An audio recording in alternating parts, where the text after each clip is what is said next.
The hook. Vinny's fingers found the keys without thinking. Even with his heart hammering against his ribs, muscle memory kicked in. The opening notes of That's Life floated across the Copa room's cigarette haze. Frank didn't move. Not yet. He stood there in his charcoal suit, blue eyes locked on Tommy Marconi, while the drunk, at least, that's what everyone thought he was, swayed in the front row. The .38 pressed against Tommy's ribs like a promise. Vinny could see the bulge from his position at the Baby Grand. "You hear me, Frankie?" Tommy's voice cracked with manufactured rage. "You're nothing. A crooner past his prime." The crowd stirred. Women gasped. Men half rose from their chairs. This was 1962 Las Vegas. Frank Sinatra was royalty here, and Tommy had just committed treason in his own cathedral. Security pressed closer. Big Tony Torino and his boys had their hands inside their jackets. One word from Frank and they'd drag Tommy out back where the neon couldn't reach. The desert had swallowed bigger problems than one loudmouth with delusions. But Frank's hands stayed raised, that elegant conductor's gesture that could command an orchestra or stop a war. The room held its breath. Vinny kept playing, but his eyes never left the scene. Something was wrong. Tommy's stance, the way his right hand hovered near his jacket, this wasn't some drunk businessman looking to impress his wife. This was something else, something dangerous. "Tell me, friend," Frank said finally, his voice carrying that familiar warmth. "What's eating you tonight?" Tommy blinked. The script in his head, whatever instructions he'd been given, hadn't covered this. He was supposed to create chaos, use the confusion to get close, make it look like an accident in the scuffle. But Frank wasn't playing along. You don't remember me, do you?" Tommy stammered, improvising now. "Should I?" Frank stepped closer to the edge of the stage, close enough to touch, close enough for Tommy to make his move. Vinny's playing faltered for half a beat. He wanted to shout a warning, but his voice caught in his throat. Who would believe him? And believe what exactly? That he had a feeling, that something in Tommy's eyes reminded him of the men who collected gambling debts in the back alleys off Fremont Street? Baltimore, 1958, the Flamingo Lounge. Tommy's voice grew stronger, more confident in his fiction. "You promised my sister an audition. She waited all night. You never showed." The lie was beautiful in its simplicity. Everyone in the room had a story about being disappointed by someone famous. It was believable, relatable. It gave Tommy's rage a face the crowd could understand. Frank's expression softened. What was her name? Maria Marconi. "I'm sorry about your sister, pal. I truly am." Frank sat down on the edge of the stage, bringing himself to Tommy's eye level. "But making a scene here won't bring her back, will it?" The room was a church now. Frank's voice had dropped to that intimate register he used for ballads, the one that made every person in the audience feel like he was singing just for them. Even Tommy seemed caught in the spell. She died waiting for her break," Tommy said. The lie rolled off his tongue like honey. "Took pills. Said if Frank Sinatra didn't think she was good enough, maybe nobody would." A woman in the back started crying. The crowd's anger had melted into sympathy. For Tommy, for his imaginary sister, for all the broken dreams that littered this desert town like tumbleweeds. Vinny watched Tommy's right hand. It had moved closer to his jacket. Inch by inch, while Frank wove his spell, Tommy was positioning himself for the kill. "Come here," Frank said, extending his hand. "Come up here with me." This was it. This was the moment. Tommy would climb onto that stage, and when he did, the .38 would come out. One shot to the heart, close range. By the time security reacted, it would be over. Vinny's fingers crashed into a discord that rang through the room like a warning bell. Every head turned toward him. Frank's eyebrows raised in question. Tommy's hand froze an inch from his gun. "Sorry," Vinny mumbled into the microphone. "Thought I saw a mouse run across the keys." The crowd chuckled. The tension broke for just a moment, but it was enough. In that heartbeat of distraction, Tommy Marconi made his choice. Not the one he'd been paid to make, but the one Frank Sinatra's grace had created for him. He walked away. Tommy turned his back on $20,000 and the best chance he'd ever have at Frank Sinatra. He pushed through the crowd and disappeared into the maze of slot machines and desperate hope that was the Sands Hotel casino floor. Vinny never saw him again, but he never forgot the weight of the .38, or the way Frank's kindness had turned a killer into just another broken man with a sad story. He especially never forgot what happened next. Introduction. What happened next was the silence. Not the absence of sound. The Copa room still hummed with whispered conversations and the distant chatter of slot machines bleeding through the walls. But Frank Sinatra stood frozen on that stage for 30 seconds that stretched like hours, his extended hand still reaching toward the space where Tommy Marconi had been. Vinny's fingers trembled above the keys. He'd seen something in Frank's face in that moment, a flicker of understanding, maybe even gratitude. Their eyes had met across the smoky room, pianist to performer, and something passed between them, something that would bind them together in silence for the rest of their lives. "Well," Frank finally said, his voice finding its familiar rhythm again, "looks like Maria's brother found his way home." He turned to Vinny with a smile that didn't quite reach his eyes. "Maestro, how about we give these good people Fly Me to the Moon?" The show went on. It always did. But Vinny played the rest of the set with his heart still hammering, watching every shadow, every face in the crowd. When the last note faded and the applause died down, Frank walked over to the piano bench. "Nice save with the mouse," he said quietly. "Sorry about that, Mr. Sinatra. Nerves, I guess." Frank studied him for a long moment. "Vincent Romano, right? From Brooklyn?" "The Bronx, actually." "Close enough." Frank's hand settled on Vinny's shoulder. "You did good tonight, kid. Real good." That was it. No explanation. No acknowledgement of what they'd both witnessed. Frank walked away, collected by his entourage, and swept into the very important personelevator that would carry him up to his penthouse suite. But Vinny felt the weight of those words, and the silence beneath them, like a stone in his chest. Now, 61 years later, Vinny Romano sat in his kitchen in a tired ranch house on the outskirts of Las Vegas, watching the steam rise from his morning coffee. The December sun slanted through blinds that needed replacing, casting prison bar shadows across his kitchen table. His fingers, arthritis swollen now, but still nimble, traced absent patterns on the scratched formica surface. The house was too quiet. It had been too quiet for 3 years now, ever since Elena finally packed her bags and drove back to her sister's place in Phoenix. 38 years, Vincent," she'd said, her voice worn thin as old silk. 38 years of you disappearing into that night. I can't compete with a ghost." She was right, of course. Elena was always right. The ghost of December 12, 1962 had moved into their marriage like an unwelcome relative, taking up space at every dinner table conversation, lurking in every silence between songs, when Vinny played piano at the local lounges and wedding receptions that had become his bread and butter after the Sands closed its doors forever. The coffee had gone cold in his hands. Outside, a garbage truck rumbled down Cactus Avenue, and Vinny found himself listening for patterns in its diesel engine, the way he used to listen for the rhythm section back when his life still had purpose. His phone buzzed against the table, a text from Angela, his daughter. Their only child, now 35 and living in Portland with her husband Mark and their 8-year-old son Danny. The boy Vinny had seen exactly twice in person, but whose school pictures covered one entire corner of his refrigerator like a shrine to missed opportunities. "Dad, Danny's piano recital is next Friday. I know it's short notice, but if you want to come up for the weekend." Vinny stared at the message until the screen went dark. Portland was 1,000 miles away from Las Vegas, but it might as well have been on Mars. Angela had forgiven him for the divorce. Kids always blamed themselves when their parents split, and she'd spent years convinced that if she'd been a better daughter, maybe Dad wouldn't have seemed so sad all the time. But forgiveness wasn't the same thing as trust, and trust wasn't the same thing as letting him back into the parts of her life that mattered.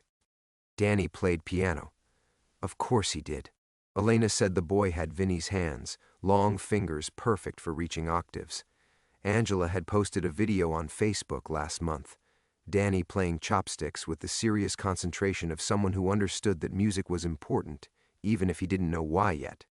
Vinny typed and deleted 3 different responses. "I'll try to make it." Delete. "Wouldn't miss it." Delete. "Send me the details." Delete. The truth was simpler and more complicated than any text message could contain. He was afraid. Afraid of seeing his own musical hunger reflected in his grandson's eyes. Afraid of Angela asking again why he'd given up performing. Why a man who'd played with legends was content to spend his golden years accompanying amateur singers at the Desert Rose Lounge 3 nights a week, afraid of the questions he still couldn't answer without breaking the silence that Frank Sinatra had purchased with a look and a few quiet words. The newspaper lay folded beside his coffee cup, yesterday's bad news growing stale. He opened it without enthusiasm, scanning headlines about politics and crime and the slow death of old Vegas. His eyes stopped on a small item buried on page 6. Local man dies in motorcycle accident. The name hit him like a physical blow. Anthony Big Tony Torino, age 89, survived by his son Michael and 3 grandchildren, Frank's head of security. The man who would have dragged Tommy Marconi into the desert if Frank had given the word. The last living witness to that night, besides Vinny himself. The newspaper slipped from his hands, scattering across the kitchen floor like fallen leaves.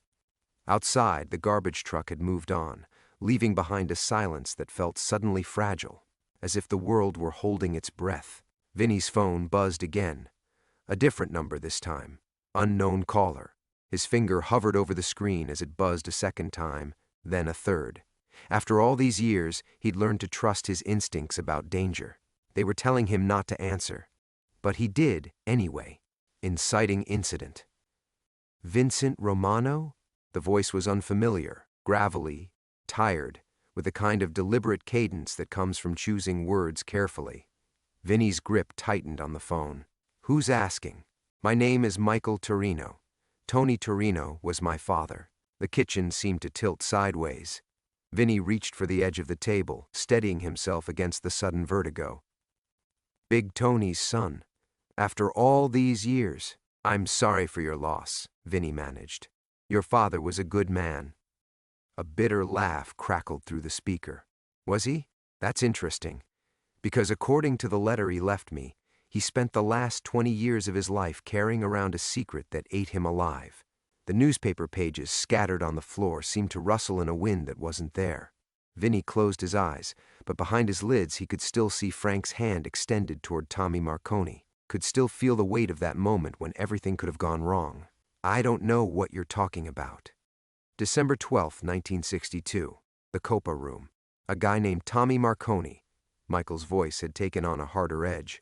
Ring any bells, piano man? The silence stretched between them like a tightrope. Vinny could hear his own breathing, ragged and too loud. In the distance, a dog barked 3 times and went quiet. Your father never said anything to me about that night, Vinny said finally. Frank did a show. Some drunk heckled him. End of story. See, that's where you're wrong. Papers rustled on Michael's end of the line. My old man wrote everything down, every detail, including the part where Tommy Marconi wasn't drunk at all, including the part where he had A38 pressed against his ribs and 20,000 reasons to put a bullet in Frank Sinatra's heart. The words hit Vinny like ice water. For 61 years, he'd convinced himself that maybe he'd imagined it. Maybe the bulge under Tommy's jacket had been a flask or a wallet, or just the way the stage lights played shadows across his coat. Maybe the look in Tommy's eyes had been alcohol and disappointment, not the cold calculation of a man paid to kill. But Tony Torino had seen it too, had known it too, had written it all down. Even if that were true, Vinny said carefully, what's that got to do with me? Everything. Michael's voice dropped to barely above a whisper. Because according to my father, you saved Frank's life that night. That little musical mistake of yours, the mouse on the keys, it broke Tommy's concentration just long enough for him to lose his nerve. $20,000 down the drain because a piano player got jumpy. Vinny's free hand found the edge of the newspaper, crumpling Big Tony's obituary between his fingers. Your father was old, maybe confused. My father had a memory like a steel trap until the day he died. And he had proof. The word hung in the air like smoke. Proof. After all these years of silence, of careful forgetting, of building a life on the foundation of an unspoken secret. Proof. What kind of proof? Photos, audio recordings from that night. Frank kept everything documented, you know, for insurance purposes, and my father kept copies. Insurance of a different kind. Vinny's legs felt unsteady. He sank into the kitchen chair, the phone pressed against his ear like a lifeline to a world that was shifting beneath his feet. The interesting part, Michael continued, is what happened to Tommy Marconi after he walked away from the biggest payday of his life. According to my father's research, Tommy died 3 days later. Car accident on Highway 95. Brake lines cut clean through. The implications settled over Vinny like a shroud. Someone had paid Tommy to kill Frank. When Tommy failed, when he walked away instead of taking the shot, someone had made sure he wouldn't get a chance to talk about who'd hired him. Why are you telling me this? Because Tommy Marconi had a son too, Michael Marconi. And unlike me, he's not content to let sleeping dogs lie. Paper rustled again, and Vinny could picture Michael Torino sitting in some anonymous office or kitchen, spreading out his father's secrets like tarot cards predicting disaster. Michael Marconi spent 40 years believing his father was just another Vegas lowlife who got himself killed over gambling debts. Then last month, someone sent him copies of the same documents my father left me. Vinny's mouth had gone desert dry. Someone? Someone who wants the truth to come out. Someone who thinks 61 years of silence is long enough.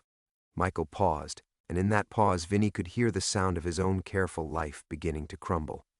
Vincent Romano, you've got 24 hours to disappear.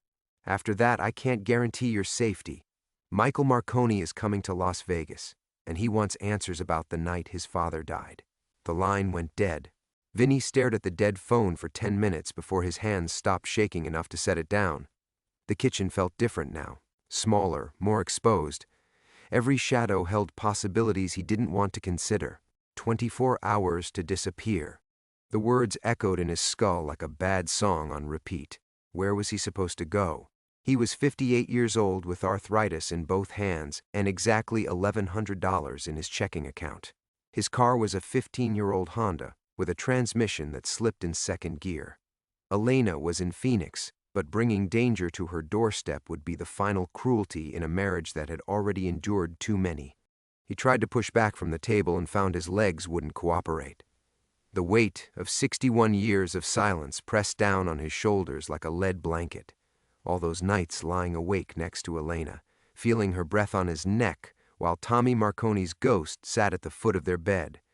All those birthdays and anniversaries and Christmas mornings when he tried to be present, really present, but part of him was always back in that smoky room watching a killer walk away. The phone rang again. Vinny's heart lurched, but the caller ID showed a familiar number, Joey Castellano, his booking agent. If you could call a 70-year-old ex-pit boss who arranged gigs at retirement homes and casino lounges an agent. Joey. Vinny, we got a problem. Joey's Brooklyn accent had never faded, even after 40 years in the desert. The Bellagio thing tonight. It's off. What do you mean, off? Manager called this morning.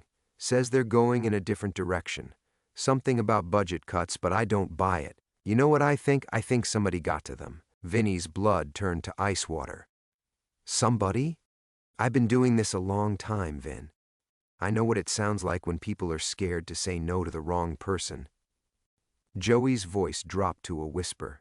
You in some kind of trouble? Because if you are, you better tell me now. I got other clients to think about. The connection was already fraying.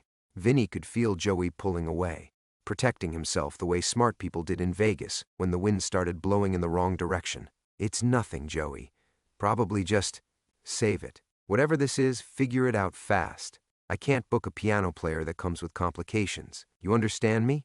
The line went dead. 2 phone calls, and already his world was shrinking. Vinny forced himself to stand, forced his legs to carry him to the living room window. The street looked normal. Mrs. Chen walking her ancient poodle, the Martinez kids riding bikes in lazy circles. But normalcy was an illusion. He'd learned that lesson in 1962, watching a man with murder in his eyes get transformed by Frank Sinatra's grace into just another heartbroken fan. He pulled out his phone and scrolled to Angela's text. His finger hovered over the keyboard. Can't make the recital. Something came up, but that would raise questions he couldn't answer. His daughter already thought he was a flake, unreliable in the way that artists and dreamers often were. She didn't need to know that he was also a man marked for death by the son of a long-dead assassin. A black sedan turned onto Cactus Avenue, moving too slowly for the residential speed limit. Vinny's chest tightened. The car passed his house without slowing, but something about it felt wrong. too clean, too purposeful. Like it was mapping the neighborhood, learning the rhythms of his small, careful life. He needed to call someone. But who? Frank was 26 years in the ground. Big Tony had taken his secrets to the grave just yesterday. The other musicians from the sands were scattered or dead, and the ones still breathing had their own problems. The sedan made another pass 20 minutes later. Vinny grabbed his car keys, then stopped. Running would only confirm what Michael Marconi already suspected, that he knew something worth killing for. But staying meant waiting for a killer to find him on his own turf, in the house where he'd tried to build a life free from the ghosts of Copa Room. His hands found the piano bench instinctively. The old upright Baldwin sat in the corner like a faithful dog, its ivory keys yellowed with age but still responsive to his touch. He'd bought it for Angela when she was 7, hoping she'd inherited his love for music. She'd taken lessons for 2 years before switching to soccer. Now his fingers found the opening notes of Fly Me to the Moon, the song Frank had chosen to calm the crowd that night, to cover the moment when everything could have gone wrong. Outside, the black sedan drove past a third time. This time, it stopped. Middle development. Vinny's fingers froze on the keys as the sedan's engine cut to silence. Through the gap in his living room curtains, he could see the outline of a man behind the wheel, motionless as a predator waiting for prey to show itself. The afternoon sun reflected off the windshield, turning it into a mirror that revealed nothing. He lifted his hands from the piano and wiped sweaty palms on his jeans. The silence in his house felt suffocating now. No Elena humming while she cooked, no Angela practicing scales in her bedroom, no sounds of life to mask the terrible quiet of a man alone with his guilt. The piano bench creaked as he stood. Each sound seemed amplified, dangerous. If Michael Marconi was out there, every movement was being catalogued, every routine memorized. Vinny thought of Danny, his grandson, those small hands moving across piano keys with the same unconscious grace that had once made Vinny's reputation in the lounges of old Vegas. Would the boy ever know his grandfather had saved Frank Sinatra's life? Or would he only know that Grandpa disappeared one day, leaving behind questions no one could answer? His phone buzzed, a voicemail notification, the same unknown number from before. Against every instinct screaming in his head, Vinny played the message. Mr. Romano. A different voice this time. Younger, colder. This is Michael Marconi. I think we need to talk. Vinny's knees nearly buckled. 24 hours had become 24 minutes. I'm sitting outside your house right now, the voice continued. Don't worry, I'm not here to hurt you. Yet. But I am here to collect a debt that's been accumulating interest for 61 years. My father died believing he was a failure, a small-time crook who couldn't even pull off a simple hit. You and I both know that's not true. The voicemail crackled with static, but Marconi's words came through clear as broken glass. You stole something from me that night, Piano Man. You stole my father's reputation, his legacy, his place in history. Frank Sinatra died in bed, surrounded by family and flowers. My father died choking on his own blood on a desert highway because your musical mistake made him look like an amateur. Vinny sank back onto the piano bench. Through the window, he could see the sedan's door opening. I've spent 2 years tracking down everyone who was in that room that night, Marconi's voice continued. Frank's dead. Tony Torino's dead. The waitresses, the pit bosses, the cigarette girls, all dead or disappeared. But you, Mr. Romano, you're still here. Still playing piano like nothing happened. Still living off the secret that got my father killed. A figure emerged from the sedan, tall, lean, wearing a dark suit that belonged in a funeral parlor. He moved with the careful economy of someone who had learned violence early and practiced it often. Here's what's going to happen, the voicemail concluded. I'm going to knock on your door, you're going to invite me in, and you're going to tell me exactly what happened that night. Every detail, every whispered word, every look that passed between you and Sinatra when you both realized what my father was there to do. And then, Mr. Romano, you're going to pay for the life my father lost when your conscience got in the way. The voicemail ended with a sharp click of disconnection. Vinny's hands shook as he scrolled to Elena's number. 3 rings, then her voice, cautious now when she saw his name on caller ID. Vincent, what's wrong? I need you to listen carefully. Don't ask questions. Just listen. The words tumbled out faster than he could organize them. Remember how I used to have nightmares about that night at the Sands? How I'd wake up talking about Tommy Marconi? Vincent, you're scaring me. I'm scared too. But I need you to know, everything I never told you, all those secrets that came between us, I was trying to protect you. And Angela. And now it's too late. Through the window, Michael Marconi was walking up the driveway with the unhurried pace of a man who knew his target had nowhere to run. There's going to be trouble, Vinny continued. Don't come looking for me. Don't let Angela come looking. Promise me that. Vincent, what are you talking about? What kind of trouble? The kind that ends with someone not coming home. His voice broke on the last word. 43 years of marriage, and he was saying goodbye in a 30-second phone call. I love you, Elena. I loved you every day, even when it didn't feel like it. Tell Angela, tell her Danny should keep playing piano. Music is the only honest thing left in this world. The doorbell rang, 3 slow, deliberate chimes. Vincent, Vincent, answer me. He ended the call and powered off the phone. Outside, Michael Marconi waited with the patience of a man who had spent 61 years planning this moment. Plot twist. Vinny opened the door before the 3rd chime faded, surprising Michael Marconi mid-reach toward the bell. Up close, the resemblance to Tommy was unmistakable. The same sharp cheekbones, the same calculating eyes that seemed to measure everything twice. But where Tommy had carried the desperate hunger of a man with nothing left to lose, his son radiated the cold confidence of someone who had spent decades preparing for this moment. Mr. Romano. Marconi's voice was softer than expected, almost polite. Thank you for making this easy. Vinny stepped aside, gesturing him into the living room. You want coffee? I was just making some. I want the truth. Marconi surveyed the modest space, the faded furniture, the yellowed family photos, the old Baldwin piano dominating one corner. Nice place. Quiet. Good for conversations that need to stay private. They settled into chairs facing each other across the coffee table. Marconi reached into his jacket, and Vinny's breath caught, but the man only withdrew a manila envelope thick with documents. My father's legacy, Marconi said, spreading photos across the table. Black and white images from the Copa room. Frank at the microphone, the crowd in silhouette, and there in the corner, barely visible in the stage lighting, Tommy Marconi with his hand inside his jacket. You recognize this? Vinny picked up the photo with trembling fingers. 61 years collapsed into nothing. He was back in that room, smelling cigarettes and spilled bourbon, feeling the weight of the keys beneath his fingers as he sensed something terrible building in the darkness beyond the spotlight. I remember, he whispered. Good. Then you remember what my father was there to do. He was going to kill Frank. Marconi nodded, pulling out more documents, police reports, FBI surveillance photos, payment records that painted a picture of conspiracy, reaching into the highest levels of organized crime. $20,000 from the Chicago outfit. Frank had been causing problems, testifying before Congress, refusing to play ball with certain business interests. They wanted him silenced, but Tommy walked away. 'Cause you played the wrong note. Marconi's eyes never left Vinny's face. That little mistake broke his concentration, gave Frank time to notice him, to do his famous charm routine. By the time my father got his nerve back, the moment was gone. Too many witnesses, too much attention. Vinny set down the photo. So why come after me?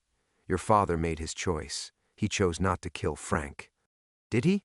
Marconi's smile was sharp as a blade.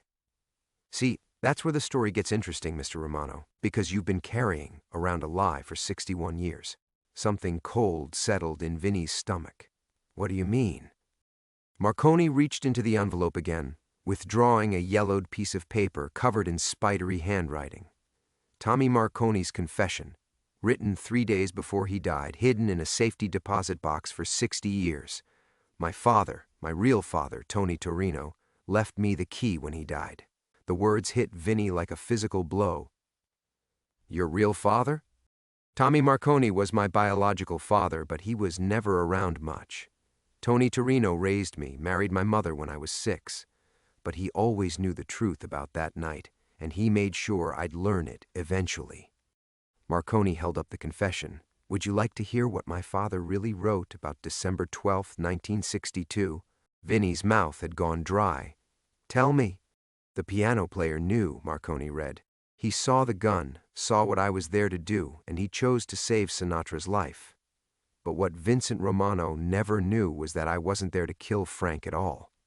The room tilted sideways. Vinny gripped the arms of his chair, feeling reality shift beneath his feet like sand. I was there to kill you, Vincent Romano. You were the real target.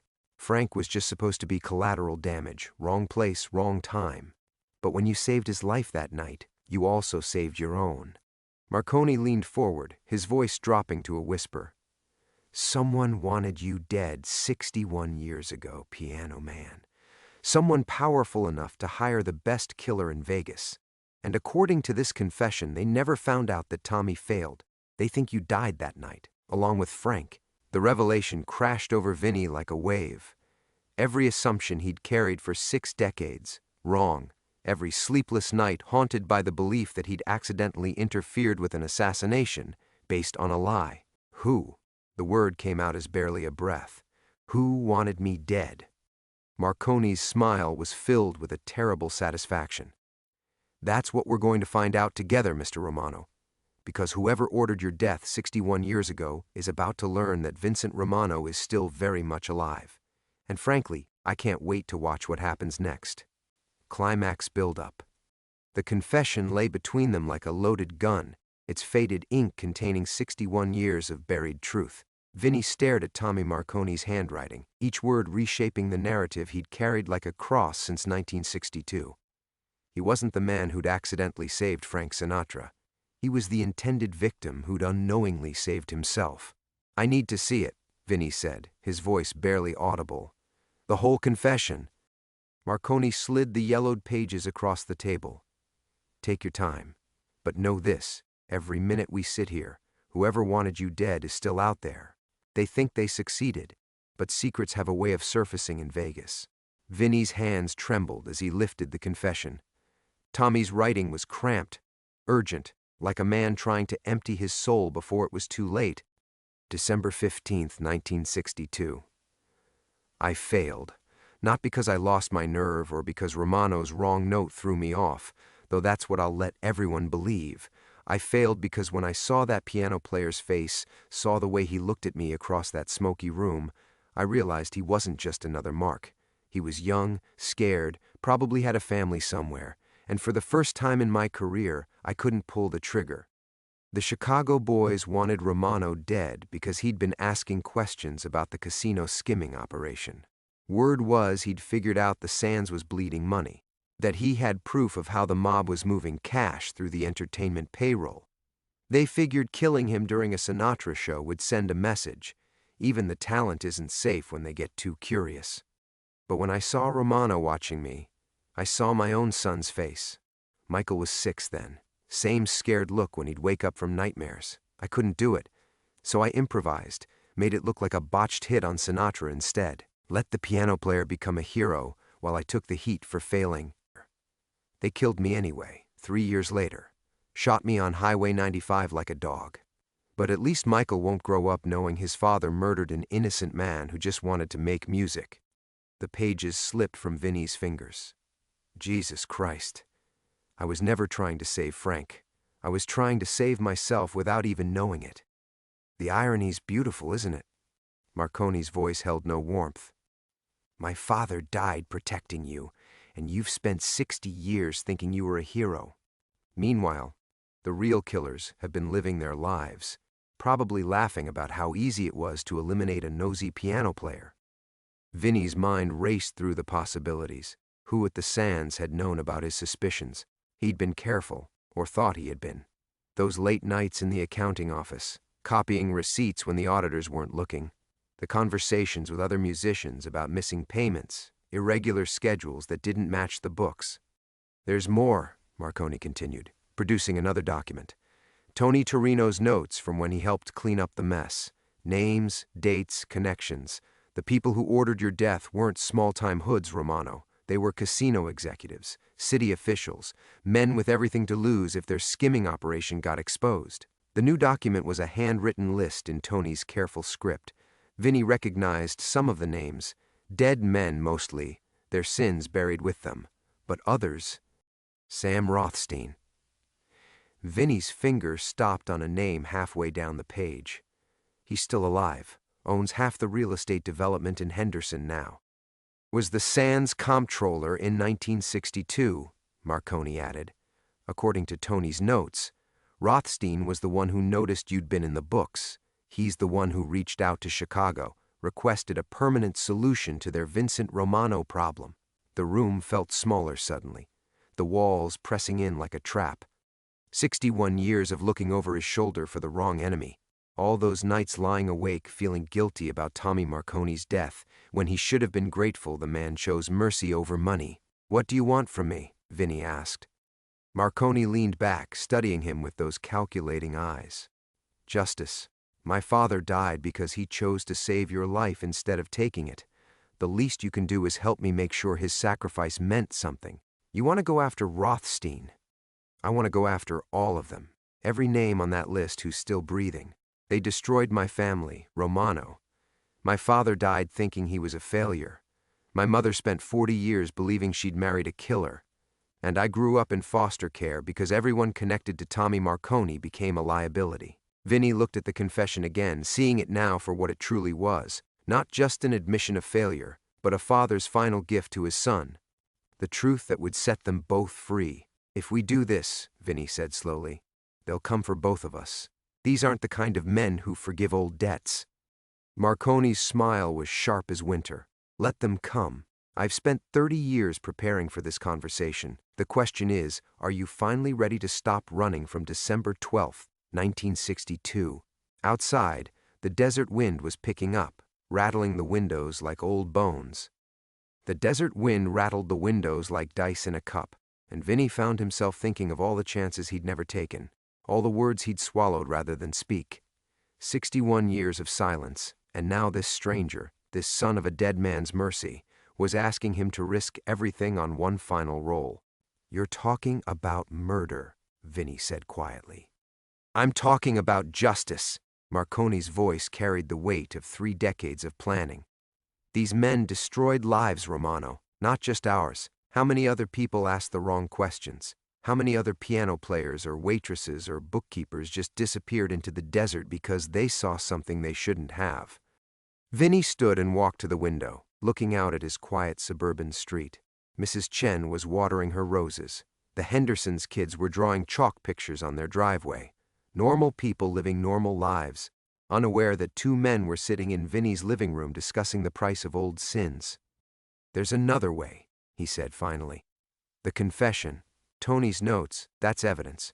Real evidence. We could take it to the FBI, let them handle it." Marconi's laugh was bitter. "You still don't understand how this works, do you? Sam Rothstein isn't just some old criminal hiding in retirement. He's got judges in his pocket, cops on his payroll, politicians who owe him favors. You think a 60-year-old confession from a dead mobster is going to bring him down?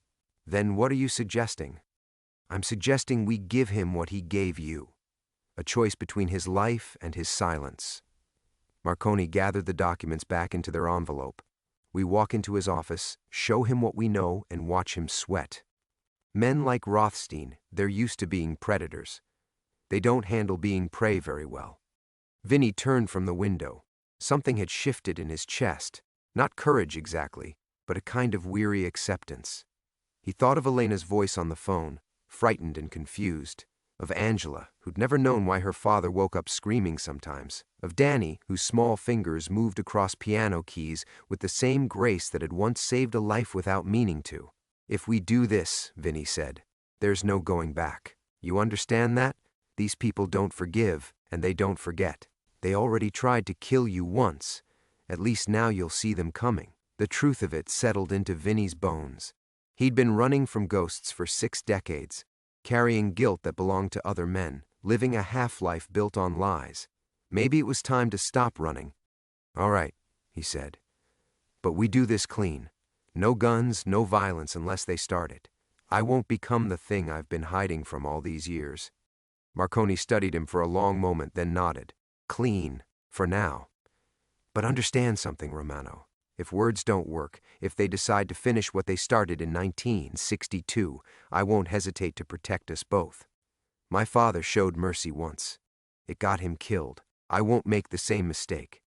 Vinny walked to his piano and ran his fingers across the keys, not playing, just touching. The ivory was yellowed with age, worn smooth by decades of practice and performance.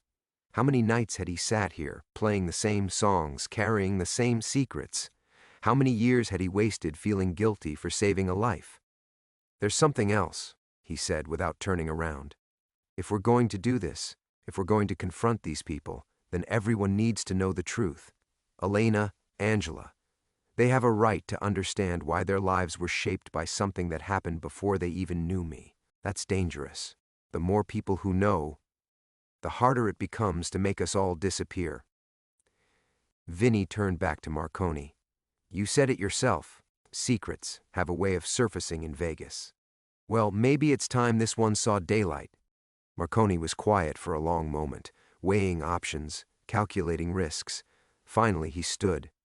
"We'll need proof. Something more than just the confession. Rothstein will deny everything, claim the documents are forgeries. Then we get proof. Real proof." Vinny's voice grew stronger. "I know where the original accounting records are stored. The Sands kept everything, even after the casino closed. If the skimming operation was as big as your father thought, there'll be traces. Numbers don't lie, even when the men who wrote them do." Outside, the wind was dying down. The street returned to its suburban quiet, but something fundamental had changed. For the first time in 61 years, Vincent Romano wasn't running from December 12, 1962. He was running toward it. "When do we start?" he asked. Marconi's smile was sharp as a blade, but for the first time it reached his eyes. "We already have." "Box 8 and 47, Vinny whispered, pulling a container from the shelf. Inside, manila folders held the secrets of dead men, payroll records that didn't match employment rolls, receipts for services never performed, a systematic bleeding of casino profits that had funded everything from political campaigns to private executions. But it was the narrow folder at the bottom that made Vinny's hands shake. His own personnel file, containing performance reviews he'd never seen, manager notes about his excessive curiosity regarding financial irregularities, and finally, a memo dated December 10, 1962, V. Romano position terminated effective immediately. Security protocols engaged per S. Rothstein authorization, 2 days before the Copa room, 2 days before Tommy Marconi walked into that spotlight with murder in his pocket and mercy in his heart. "Found it," Vinny breathed. They worked through the night, photographing documents by flashlight, building their case page by page. When dawn broke over the desert, they had everything. Proof of the skimming operation, evidence of Rothstein's involvement, and most damning of all, a paper trail leading from the comptroller's office to a Chicago phone number that Tony Torino's notes identified as the outfit's enforcement division. The confrontation came 3 days later in Rothstein's glass tower overlooking the Strip. The old man still carried himself like royalty, silver-haired and sharp-suited, surrounded by the trappings of legitimate success. But when Marconi spread the photographs across his mahogany desk, Rothstein's composure cracked like thin ice. 61 years, Vinny said quietly, watching recognition flicker in those calculating eyes. "You thought I was dead all this time." Rothstein's voice came out as a rasp. "Vincent Romano died in 1962. I attended the memorial service. You attended a lie." Marconi leaned forward. "Just like you've been living one ever since. Tell me, Sam, how many other piano players had to die to keep your secrets?" The negotiation that followed was brutal in its simplicity. Rothstein could confess, could provide the names of his surviving conspirators, could help close the books on 6 decades of unpunished murder, or the documents would find their way to journalists, federal prosecutors, and the families of men who died asking inconvenient questions. In the end, it wasn't justice that broke him, it was exhaustion. 87 years old and tired of carrying the weight of so many graves, Sam Rothstein chose truth over silence, confession over conspiracy. The dominoes began falling within hours. The story made headlines for a week. Vegas casino conspiracy spans decades. Sinatra assassination plot revealed. cold case murders solved by mob confession. Vinny found himself briefly famous again, no longer as the piano player who'd saved a legend, but as the intended victim who'd unknowingly saved himself. But fame felt different at 79. Empty, somehow. Vinless. 6 months later, Vinny sat at his piano in the quiet of late afternoon, playing a song he'd written for Tommy Marconi, a gentle melody touched with sadness and forgiveness. The trials were over, the guilty were dead or imprisoned, and the truth had finally seen daylight after 61 years in darkness. Elena visited twice a week now, bringing Danny to learn scales on the same keys that had once changed history. Angela called every Sunday, their conversations no longer strained by unspoken questions. The family was healing, slowly, carefully, like a broken bone learning to bear weight again. Michael Marconi had disappeared after the trials ended, vanishing as quietly as he'd appeared, but he'd left something behind, a photograph of his father taken at a church picnic in 1961. Tommy Marconi smiling while pushing a young boy on a swing. On the back, in careful handwriting, "Thank you for giving me back my father's honor." Outside, the desert wind was picking up, and somewhere in the distance, church bells were chiming the hour. Vinny's fingers found the melody that had carried him through 6 decades, night and day, the song Frank had been singing when everything changed. But this time, he played it differently. Not with the desperate precision of a man trying to forget, but with the gentle acceptance of someone who'd finally made peace with memory. The music drifted through the open window, carried by the wind across suburban lawns and chain-link fences, past Mrs. Chen's roses and the Hendersons' chalk-stained driveway. Just an old man playing piano on a Sunday afternoon, nothing more. But in each note was the weight of choices made in darkness, of mercy given freely, of secrets finally set free. When the song ended, Vinny closed the piano lid and smiled. For the first time in 61 years, he had nothing left to remember but music.